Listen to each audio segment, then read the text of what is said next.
Well, hello, friend. And how are you doing with your plans? I'm not doing hardly anything I had planned. Oh, I'm busy, but our plans are pretty well shot.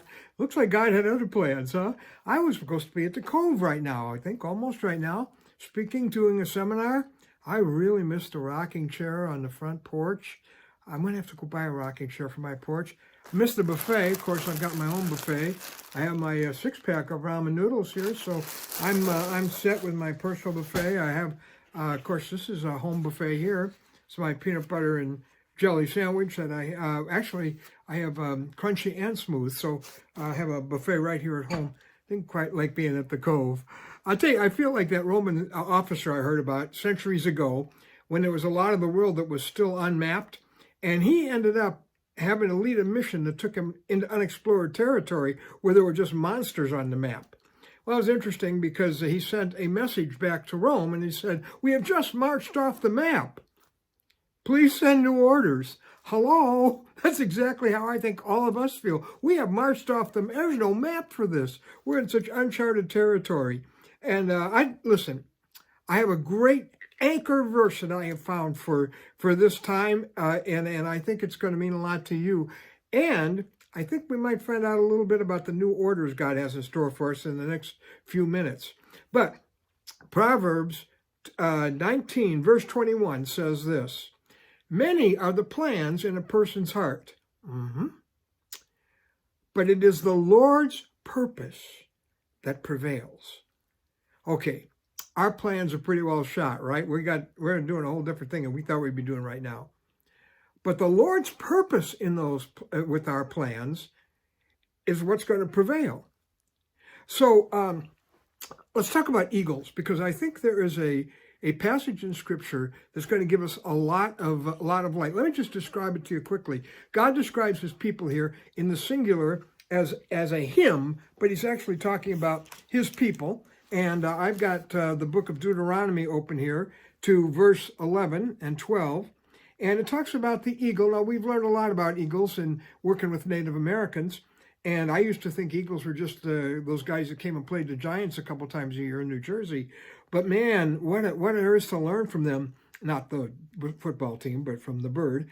And it says that, speaking of the eagle with its children, they're shielded, they're cared for, they're guarded like the apple of his eye. Well, that's good to know in the middle of all this mayhem.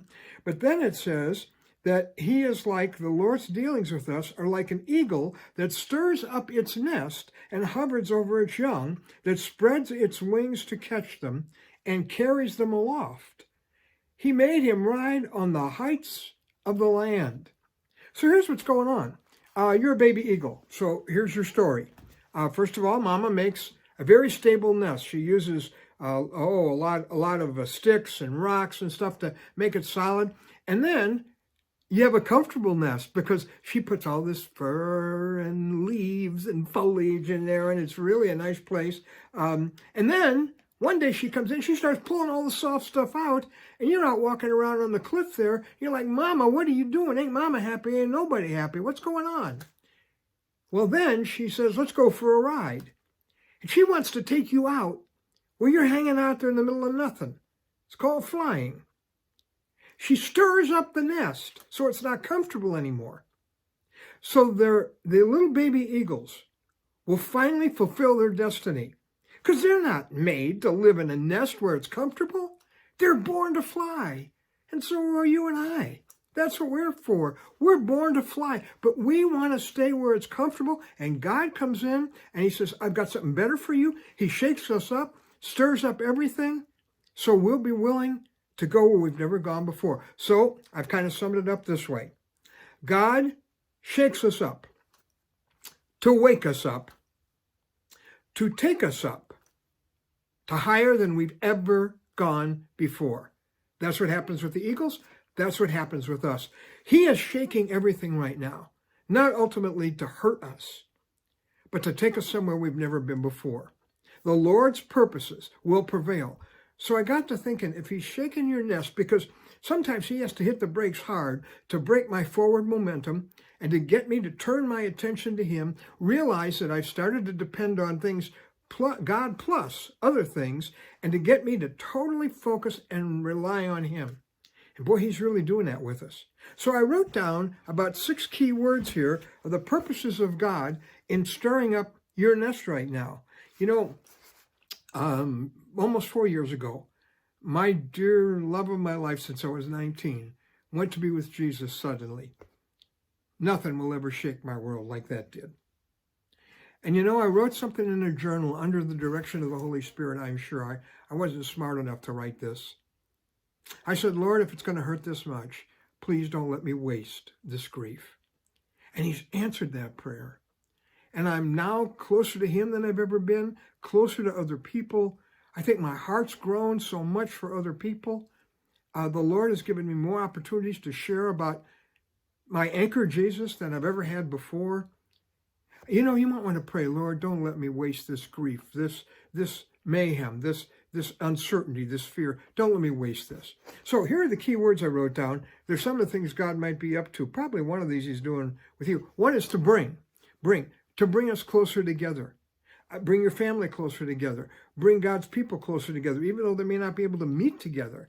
It's drawing us together. People who've not been united are coming together. Secondly, the word rearrange.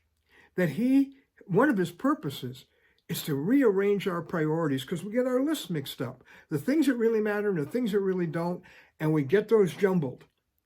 Something like this comes along, and God says, I want you to stop and think about your priorities and what really matters. And then I wrote down the word prune, that God is pruning. He uses this to stop us and to take things out of our life that really shouldn't be there. My wife said one time when she had been bedridden for several months to cleanse her schedule. She said, God's cleansed my schedule during this time. And then to expose our idols. Anything that's become more important to us than God, that's allowed us to crowd God to the edge. Some other things, we've had God plus our other go-to thing. And all of a sudden, your go-to thing has gotten up and gone. So it's all God now. Another word is, he uses it to point. To point us to the new thing he wants to do. Listen to Isaiah 48:16 or 18. It says this, forget the former things. Do not dwell on the past. See, I'm doing a new thing. It's springing up in front of you. Don't miss the new thing. He wants to think a whole new way about things. So he's had to stop the old things from working. So we would consider a new direction, a new way of doing things. And finally, to open our hearts to Jesus, to open other hearts to Jesus. My fellow follower of Jesus, you'll never maybe have a better opportunity to plant your hope story and how Jesus' story changed your story in the heart of someone you know and love that you want in heaven with you than you do right now. Because our security has turned out to not be secure. Our go-to things have gone. And now we're looking for something bigger than our storm, because suddenly the storm is much bigger than any human solution can handle. And that's when people start to look for who is bigger than the storms of our life. He may be wanting to just open hearts to Jesus today. Ask God this question. God, what are you doing? What do you want to change? What's your purpose in all of this? I can't figure out all that's happening, but I can look for your purposes in it. I always like to say, if you're going to get the pain, don't miss the point. There is a point to the pain.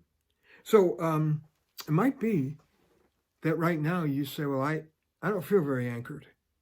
I've realized with so much bigger than I can solve and I can figure out how very much I need God. You know, we've talked about social distance. There's a spiritual distance between us and God. And the reason for Good Friday and Easter is Jesus came to fix that. Jesus came and died for what is making God so unreachable for us right now. Why there's a wall between him and us. It's our sin, our running of our own life. And Jesus took all of the shame and all the guilt and all the hell of that when he died on Good Friday for us and walked out of his grave in his own power so he could walk into your life now, and you've never needed him more. What a great time to say, Jesus, beginning today, I'm yours. Be my anchor in the midst of every storm. So we started with the eagle. Let's end with the eagle. You know, when a big storm is coming, all the other birds head for cover. not the eagle. He's sitting on the edge of the nest going, come on, bring it on, bring it, come on, bring it. An eagle, of course, he says that. Do you know why? Because eagles realize the storm can do something for them.